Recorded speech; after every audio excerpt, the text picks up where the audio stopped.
আমি মারা যাওয়ার পর বেস্ট ফ্রেন্ড একই করলো। আমি মারা গেছি আজ প্রায় 3 মাস হয়ে গেল।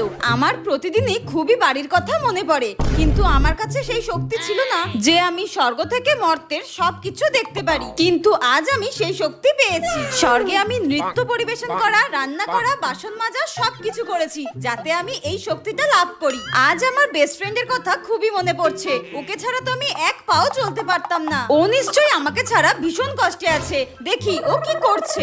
ঝাল ঝাল ফুচকা, কতদিন পর ঝাল ঝাল ফুচকা খাবো, কি মজা হচ্ছে। ফুচকার সাথে কাঁচা লঙ্কা কামড় দিয়ে সেই স্বাদ, দারুণ।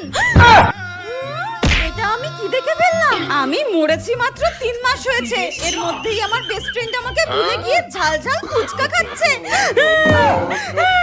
এইরকম বেস্ট ফ্রেন্ড যেন কারণ না হয়। যদি আমি নরকে যেতাম তোর ঘর মুখে রক্ত খেতাম। তোর ভালো লাগে?